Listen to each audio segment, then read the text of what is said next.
Maayong gabi sa tanan. So, sharing with you sa akong thought diin there's a lot of people nga nagaingon nga yahay kay lagi ingon ani ingon ana, but sharing with you my experience, sharing with you ug unsa kagamhanan ng atong Ginoong Hesus, ug unsa siya kamaayo, ug unsa ang iyang dakong gugma sa atoa tanan bisan pa man dili ta perfect. So sa kinabuhi kabaluta nga dili lalim, lisod, pait, na kahayahay, na kahalipay, na mga kalisdanan. Pero ang ako lang yung ika-share dira ang one thing gyud nga ako ang ika-sure nga powerful jud is ang prayer heartily.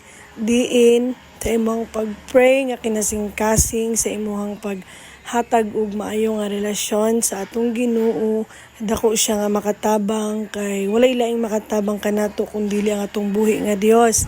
Gamanan sa tanan ang atong provider. Og nasay jud pud ming tanan nga wala kami sa ug unsay naa namo karong tanan ug wala ang atong Ginoong Hesus. Sa atong Ginoo ra gyud ni tanan, maong dapat dili jud ikapanghakog, dili gyud ikapangdalo, dili sa panghinambog.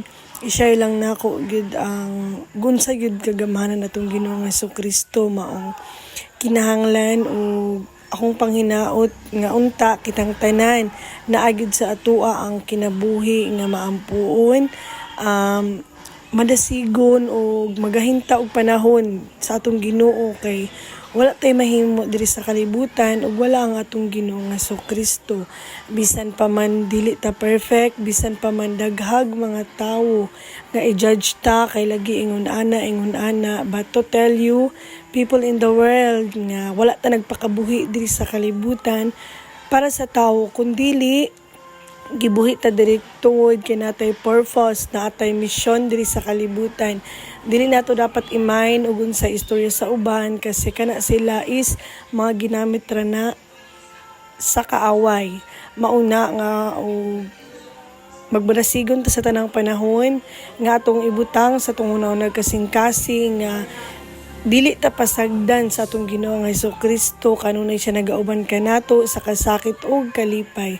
Maong always remember, people in the world, I am proud to say nga gamhanan jud ang prayer, gamhanan jud ang pagbuhat sa maayo, sa pagbuhat sa mga butang nga ikahimuot sa atong Ginoong Hesukristo. Maingon sila nga word, ingon ani word daw nga inana, word kaayo inana, pero to tell you guys nga makita lang sa Ginoo nga kanang naimong pagpaningkamot pud nga makabuhat sa maayo.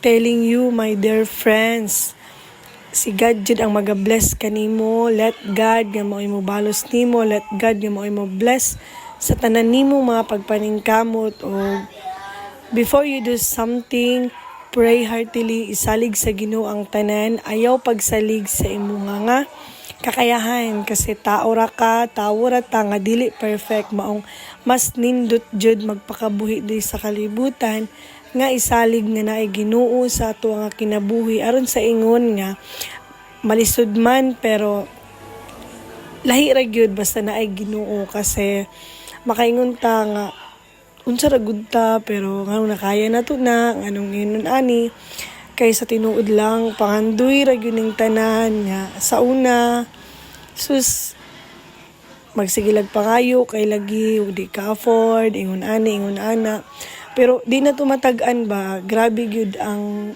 power ni God kay diin kinsa may mag-expect nga ingon ani unsa ra gud mi, pero dapat jud bisag unsa pa ihatag sa Ginoo, dapat jud stay humble, dapat jud nga kanunay hunahunaon nga dili magdinalo, kinahanglan nga mag-share gyud bisan dili perfect, pero ang importante nga buhaton nato tanang mga butang ay kapahimuot sa tong Ginoo.